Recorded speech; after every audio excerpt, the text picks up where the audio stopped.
Bună, dragii mei, bine ați venit, bine ați revenit. Sunt Meme și ca de fiecare dată, înainte de a începe, vă reamintesc cât de minunați și de puternici sunteți. Astăzi vin alături de voi pentru a vedea ce ne spune energia pe parcursul zilelor ce urmează, pe parcursul întregii săptămâni. Să vedem așadar despre ce este vorba.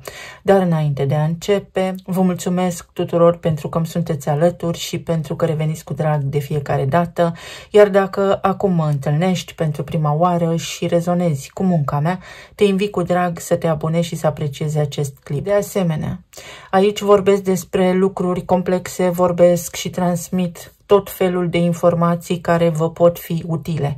Voi luați ceea ce se mulează pe situațiile voastre de viață, pentru că există o mare asemănare între noi, între viețile noastre, însă suntem unici și diferiți. Redau un potențial care se poate întâmpla sau nu în funcție de cum sunteți voi, de mediul în care ați crescut și de vibrația la care vă regăsiți acum. Începem o săptămână în care Mercur iese din retrogradare și Mercur va ieși din retrogradare într-o formă inedită. De obicei, când iese din retrogradare, să știți că este foarte potent și se creează o energie destul de tumultoasă. Leul are de-a face cu voința, cu generozitatea, cu iubirea preponderent. Pot apărea situații complicate, pot apărea situații destul de dubioase, să le spunem așa, pot apărea tot felul de confuzii în acest sens. Putem avea parte, în schimb, și de evenimente foarte plăcute, pe care sigur că noi le activăm din planul subtil, pentru că vom avea conjuncția dintre Venus și Jupiter în Rac. Este o zi foarte plăcută.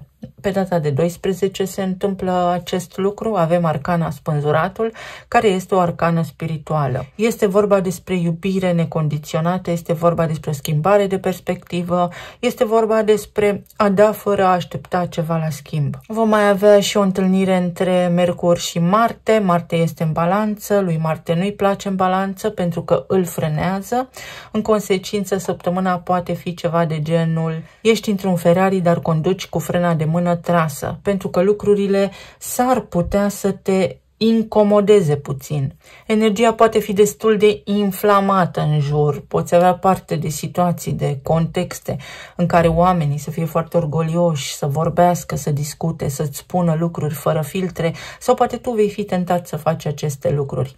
Marte din balanță ne indică diplomație și ne îndrumă către negociere. Mercur în Leu spune: nu, eu contez, vreau să spun ce am pe suflet, indiferent de deznodământ, adică să fim destul de impulsivi fără să avem o capacitate realistă de a filtra informația sau de a ne verifica acțiunile, de a fi conștienți de ceea ce facem. Venus și Jupiter, în acea conjuncție despre care vorbeam, ne aduc o energie foarte benefică. Venus ne vorbește despre bani, despre relații, ne vorbește și despre cele 5 simțuri, ne vorbește și despre stima de sine. Jupiter amplifică, o potențează pe Venus în Rac. Venus în Rac este o energie emoțională, este îndreptată către emoții, către casă, către siguranță emoțională. Iar Jupiter aici este în exaltare, îi place, deci va fi un aspect foarte potent în care tot ceea ce are legătură cu resursele tale primare, cu iubirea, cu relația în care ești, dacă știi cum să aranjezi lucrurile ca pe o tablă de șah, dacă ești bun la strategie, vei vedea că vei avea parte de rezultate inedite, pentru că poate fi una dintre cele mai fericite zile ale anului. Însă, una peste alta, este o săptămână optimistă în care poți să-ți faci treburile. Poți fi serios, poți fi axat pe iubire, poți fi generos, poți să dai fără să aștepți pentru că este o investiție în tine însuți, bine faci, bine primești sau binele este bine făcut, așa cum v-am mai spus odinioară. Avem acea conjuncție dintre Venus și Jupiter în Rac, care este o conjuncție care îndrumă către tradiție, către casă, către strămoși, către țară, către iubire, către familie, către patriotism, valori vechi, valori foarte adânc implementate în conștiința oamenilor, prin care putem mișca acum energetic niște lucruri pentru binele tuturor, nu doar al nostru, pentru că despre asta va fi săptămâna. Cu cât vei fi mai empatic, cu atât mai bine. Să vedem mai departe. Uite, mulțumire și recunoștință și un trandafir roz. Avem semnul Gemenilor.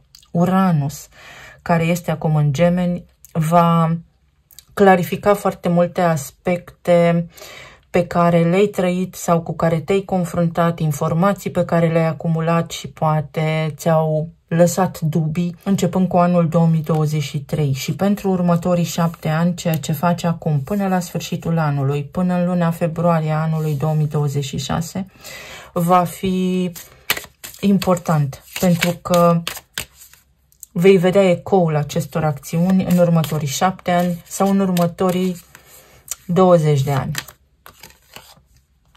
Liniște. Aici avem semnul peștilor. În pești avem nodul nord în acest moment prezent. Vom mai resimți energia peștilor și prin retrogradările de anul acesta. Există încă focul sacru, scânteia divină și că putem fi iubitori, că doar prin iubire, doar prin uniune ne putem ajusta viețile, ne putem îmbunătăți viețile.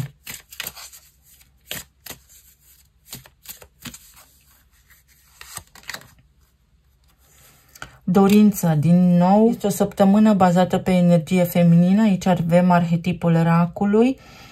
Dorința ta poate lua amploare, o detoxifiere, o curățenie și interioară și vindecare, dar și în exteriorul tău. O săptămână care te poate ajuta să te echilibrezi și să lămurești situații complexe de viață. Să nu oscilezi, să iei decizie acolo unde anterior ai amânat.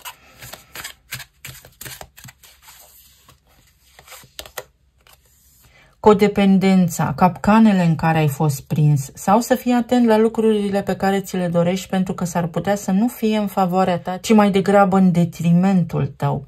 Restricții pe care le poți înlătura, restricții peste care poți trece cu responsabilitate, cu foarte mult realism, cu virtute morală și respect. Ce nu este așa în viața ta, elimină pentru că altminteri te va trage în jos, te va ține în loc.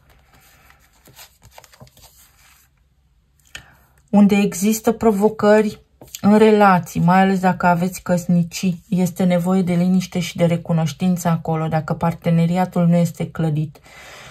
Pe recunoștință, pe liniște, pe vibrație înaltă pot apărea provocări și luptă pentru putere, foarte mult orgoliu, pentru că Mercur este în Leu și iese din retrogradare. Iar aici avem farul, lumina care te călăuzește, să te ghidezi după acel sistem de valori al străbunilor, pentru că știau ei mai bine ca noi cum stau lucrurile încă din acele vremuri. O cale sigură să implementezi ceva. Vei reuși să navighezi cu foarte multă ușurință, precum peștele prin apă, prin niște situații care te izolau sau care nu-ți permiteau o colaborare, un parteneriat, o discuție. Este o inițiere. Ceva ce trebuie să întreprinzi tu singur sau să decizi tu singur, fără a te baza pe ceilalți în mod evident.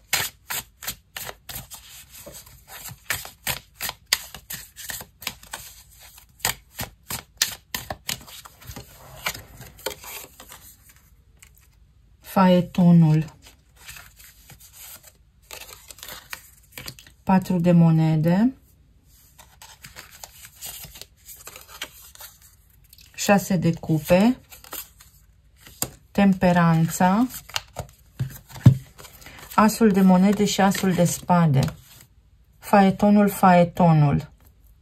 Aici, sub arcana 8, avem puterea, stăpânirea propriilor emoții, stăpânirea interioară, puterea interioară, să fii diplomat și să fii înțelept.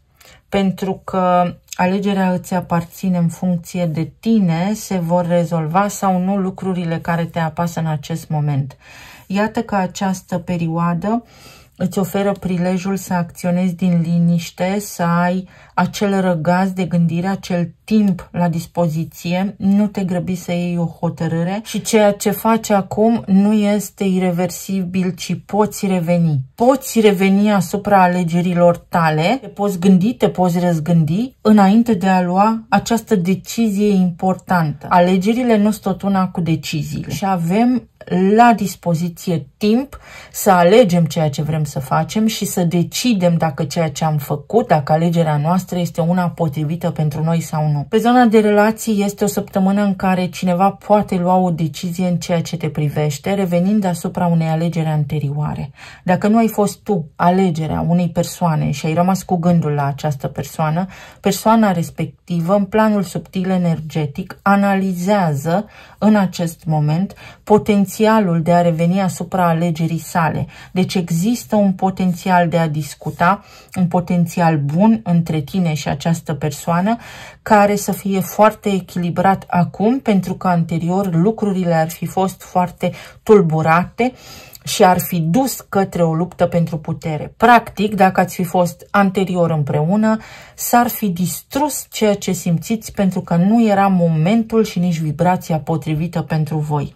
Pentru aceia dintre voi care sunteți deja în relații, aveți oportunitatea să calmați spiritele și apele acolo. Este o săptămână, uite, în care lucrurile arată bine. Este o săptămână ușoară în care fiecare dintre voi este concentrat pe sine, pe activitatea sa, pe responsabilitățile pe care le are, urmând ca de îndată ce terminați ceea ce aveți de făcut fiecare dintre voi, să vă regăsiți în interiorul casei voastre, liniștiți și în armonie, să împărtășiți tot ceea ce ați făcut pe parcursul zilei, dar dintr-o stare de calm, ajutându-vă reciproc. Este o săptămână de sprijin pentru oamenii care au relații deja formate, stabile, dar acolo unde este armonie, unde este iubire, pentru că există și un potențial aici pentru aceia dintre voi care aveți o relație stabilă de a reveni asupra unor gânduri de separare. Și din nou, va trebui să vedeți ce alegeți și care este decizia finală pe care o puteți lua pe parcursul lunilor ce vor urma. În zona planului financiar este o săptămână liniștită în care poți fi concentrat asupra lucrurilor pe care le ai rămase în lista ta de responsabilități. Te poți concentra pe toate acele lucruri pe care nu aveai timp să le faci anterior. Poți avea parte și de un eveniment foarte bun, ceva care îți bucură sufletul. În timp ce tu lucrai, îți vedeai liniștit de treabă, revine în viața ta ceva bun, auzi o veste, ceva ce ai vrut să faci cândva, dar nu s-a putut în acele vremuri. Uite că acum, dintr-o dată neașteptat, se poate întâmpla. Poți avea parte de un eveniment favorabil, poți avea parte de o semnare de contract, de o colaborare. Se pot aranja niște lucruri, sunt niște ședințe, niște întâlniri care sunt benefice. Fie pentru tine ca beneficiar, fie pentru tine ca și client. Mai poate fi vorba despre revenirea asupra unui buget, revenirea asupra unor gânduri de investiție pe care le aveți, pentru că acum pur și simplu vi se ridică așa vălul de pe ochi, aveți parte de o revelație în timp ce mergeți, în timp ce mâncați, pur și simplu vă vin niște idei fantastice despre cum să inițiați niște noi proiecte sau despre cum să faceți niște lucruri care au un impact favorabil asupra bugetului vostru. Pe de altă parte, aveți nevoie de împământare, aveți nevoie să mergeți desculți, aveți nevoie de natură, să puneți mâna pe copaci, să petreceți timp în grădină, să atingeți frunzele copacilor, pentru că sunteți încărcați cu energie joasă. Pentru a vă putea echilibra câmpul, pentru a vă putea armoniza energetic, este nevoie să vă orientați către lucruri naturale și simple în perioada ce urmează și să evitați tot ceea ce este sintetic și procesat. Atenție la bazin, atenție la șolduri, atenție la dureri de coloană, la zona cervicală de asemenea, atenție la sistemul nervos și la tratamentul pe care unii dintre voi îl luați, să nu care cumva să încurcați tratamentul sau să uitați că v-ați luat deja tratamentul. Eu vă spun ce văd, voi luați de aici ceea ce rezonează cu voi. Pentru unii dintre voi sunt zile de maximă relaxare, poate unii dintre voi sunteți plecați, lăsați grijile deoparte și mergeți către o destinație plăcută. Este o săptămână bună pentru vacanțe, pentru concedii. Dar este și o săptămână bună în care poate unii dintre voi reveniți din vacanță și acum vă dați seama că trebuie să tratați cu seriozitate anumite aspecte din viața voastră, pentru că veți avea o energie benefică care vă susține. Avem 7 de cupe. 7 de cupe vine cu alegeri, însă decizia o puteți lua doar analizând foarte bine, procesând foarte bine informația. Este ca și când vreți să faceți anumite lucruri, dar parcă ceva nu vă lasă, vedeți? 4 de monede este o energie foarte fixă. Sunt mulțumit cu ceea ce am, iar asta este fantastic de bine, sau vreau să fac mai mult, dar parcă nu văd direcția în care ar trebui să merg. Parcă nu știu cum ar trebui să fac acest lucru. Meditând, relaxat. 7 este numărul misticului, este și un număr al detectivului, este și un număr al analiticului, este și un număr al inginerului, al informaticianului, al omului care caută informații. Deci puteți citi, vă puteți relaxa sau vă puteți documenta. O săptămână excelentă pentru aceste aspecte. Luna. Am avut luna plină din Vărsător, ne îndreptăm către luna nouă, spre sfârșit de lună. Este un apogeu, o situație care stă să crape, o situație care trebuie neapărat schimbată, trebuie neapărat să interveniți. Aveți răgaz și aveți timp, nu acționați brusc. Pe orice palier din viața voastră, la orice nivel. Este și o persoană care este înconjurată de frică aici, o persoană care se teme să acționeze în ceea ce vă privește, pentru că ori voi păreți foarte hotărâți, ori voi păreți foarte relaxați, ori energia voastră este închisă și persoana respectivă simte că îi este greu să vă abordeze. Așadar, relaxați-vă puțin energia, pentru că energia nu minte. Relaxați-vă puțin voi și veți vedea că veți putea permite indirect și implicit ca persoanele care doresc să stea de vorbă cu voi sau să vă caute să aibă acces, să vină către voi mai ușor. Avem împăratul aici, împăratul și temperanța. Este vorba despre o promovare, despre a te aduna. Și avem 4 de bâte, o călătorie, o relaxare, o vacanță, un concediu sau un om care își asumă o responsabilitate în ceea ce te privește, oricât de frică i-ar fi. Pe de altă parte este un om, poate aveți de-a face cu un berbec unii dintre voi sau cu vreun șef, cu vreo șefă care v-a evitat tocmai pentru că s-a simțit slăbit și neputincios sau slăbită și neputincioasă, însă această săptămână poate încheia neputința acelei persoane și puteți vedea rezultate concrete în dinamica interpersonală pe care o aveți sau în treburile pe care le aveți, puteți avea parte de o conversație. Pe zona de relații, cineva s-ar putea să își revină. Își revine în sensul în care o persoană a luat o hotărâre pe proprie răspundere să se izoleze și să se ferească de voi sau să vă evite conștient. Însă persoana respectivă în acest moment simte o chemare din inimă, Mercur în Leu, din inimă să se apropie de voi, indiferent de viața personală pe care o are în acest moment, și s-ar putea să aveți parte de o surpriză plăcută și să vă treziți cu un mesaj, cu un e-mail, cu un apel telefonic de la această persoană.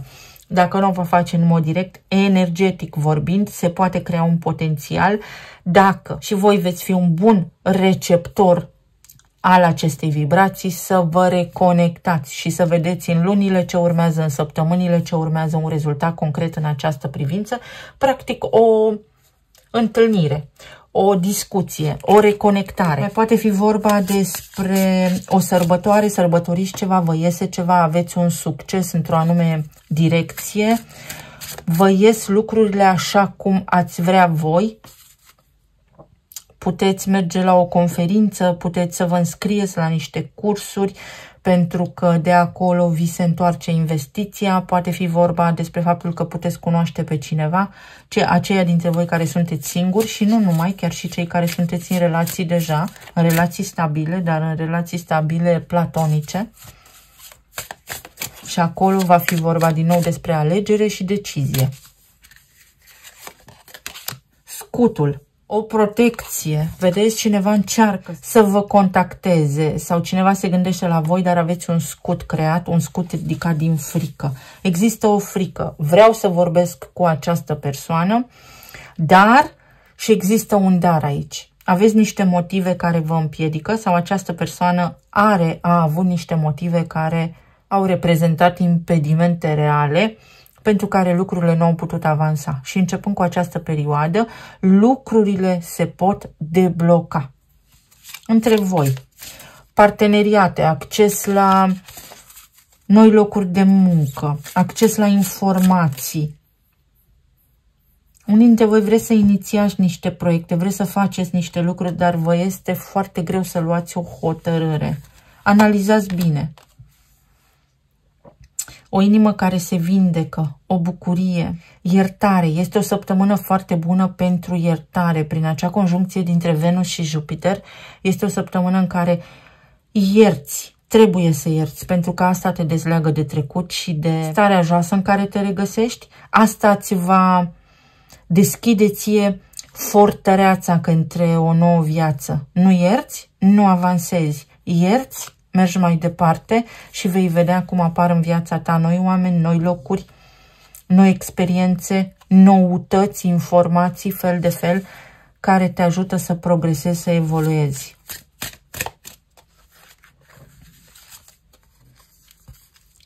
Și o joacă de copii. Poate fi și o săptămână în care unii dintre voi sunteți implicați în acțiuni cu ai voștri copii, luați niște hotărâri importante în ceea ce îi privește sau ar trebui să luați niște hotărâri în ceea ce îi privește sau poate ei au parte de fel și fel de situații confuze, ciudate, în care voi va fi nevoie să fiți foarte responsabili sau să fiți demni, să fiți fermi în a oferi un sfat, în a oferi o direcție, pentru că vor avea nevoie cu siguranță de asta.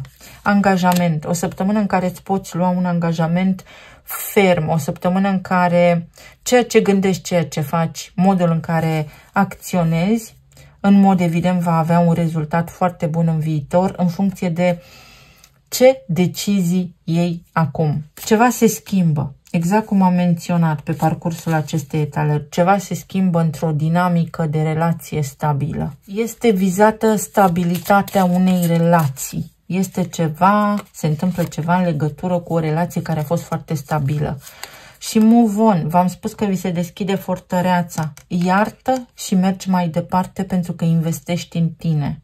Cineva care a fost indisponibil până acum devine disponibil. În altă ordine de idei aici veți auzi unii dintre voi, exact cum am spus, despre casa cuiva, despre stabilitatea cuiva, despre o schimbare, poate fi și de domiciliu, dar în viața amoroasă a cuiva, cu care sigur că aveți și voi o legătură, adică este cineva cunoscut vouă, este cineva cu care poate ați avut anterior o relație. Mai există și potențial de revenire, să lăsăm deoparte conflictul, să îngropăm securea războiului și să ne revenim, pentru că avem 6 de cupe aici, o împăcare la normal. Stabilim acum că de fapt ne potrivim mai mult decât credeam noi că o facem.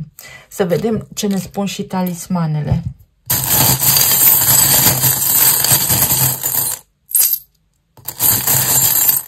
Bucură-te de lucrurile mărunte. Uite și berbecul, un început. Pentru unii dintre voi mesajul este stai departe de locurile aglomerate. Pentru alții dintre voi mesajul este, și avem aici justiția, axa, balanță, berbec. Avem acum Marte în balanță și în opoziție Saturn și Neptun.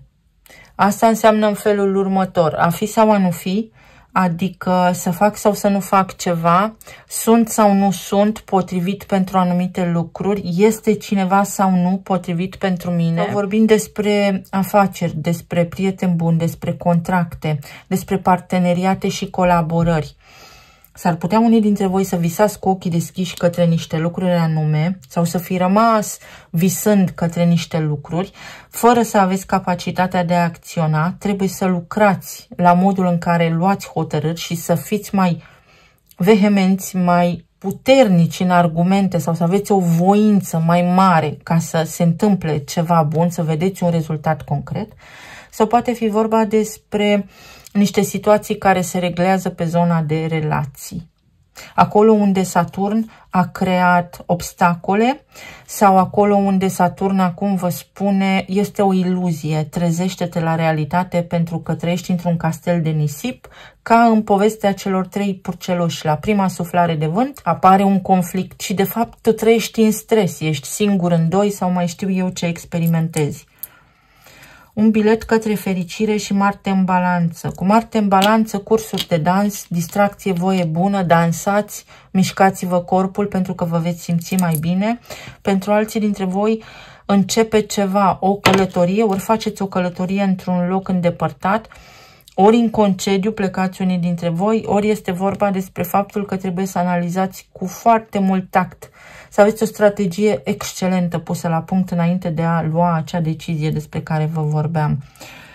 O apă cristalină, Jupiter, roata destinului și numărul 25, iubire necondiționată. Ești norocul cuiva sau cineva este norocul tău. Tu ai norocul tău, ești omul potrivit la locul potrivit, îți bate norocul la ușă. Ai o șansă, ai un noroc mare. Să faci niște lucruri anume. Nu mai opune rezistență, nu mai fi înverșunat. Extindeți pur și simplu orizontul. O săptămână foarte bună pentru unii dintre voi să vedeți ce aveți de făcut în viitor, pentru că s-ar putea, nu s-ar putea, cu siguranță unele dintre locurile clasice de muncă să dispară, pe acolo pe unde se lucrează în audit, pe acolo pe unde, mă rog, nu vreau să sperii pe nimeni. Sunt anumite domenii care vor fi înlocuite de această tehnologie artificială, însă tu poți deveni un maestru pentru că nu-ți va lua locul inteligența artificială dacă tu știi cum să-i pui întrebările. O călătorie exotică.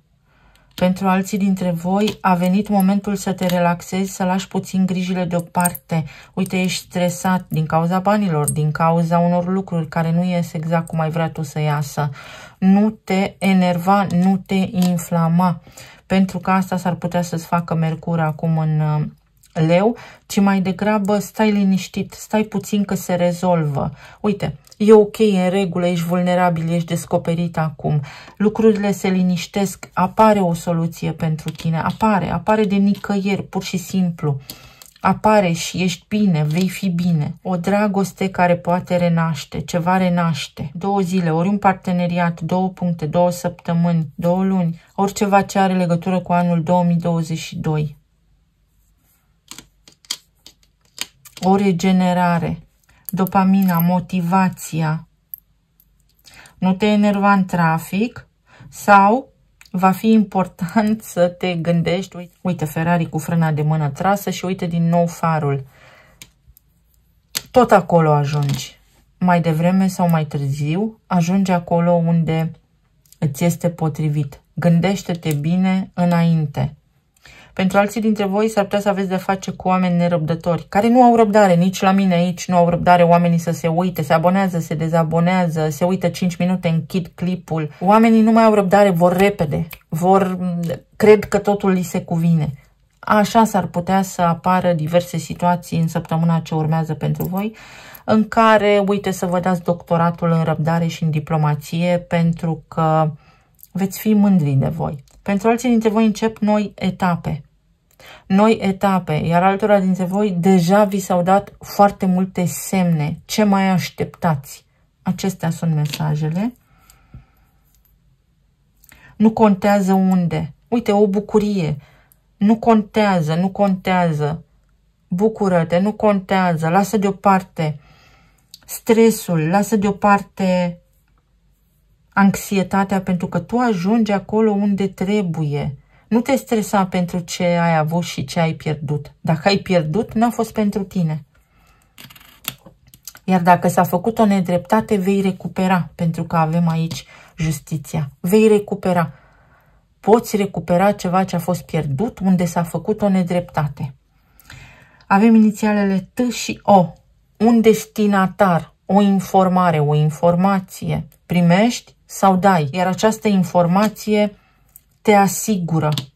Îți asigură un contract. Trebuie să te ocupi, nu amâna niște lucruri importante pentru tine. Atenție la o tită. Auzi lucruri care îți displac. Ori auzi tot felul de lucruri dar pentru care nu ar trebui să te îngrijorezi. Ori sunt provocări pe partea financiară, stres la locul de muncă, situații care implică rutina ta. Ai o cale de scăpare. Cu cât ești mai prins în ceea ce trăiești acum, cu atât mai complicate devin lucrurile. Poți scăpa de un ghimpe, de un ac. Atenție, să nu vă înțepați, să nu vă răniți. Vă mulțumesc foarte mult. Să ne auzim cu bine, să fiți bine oriunde ați fi în această lume, sănătoși și iubiți și să ne revedem, să ne reauzim cu bine și data viitoare. Pa, pa!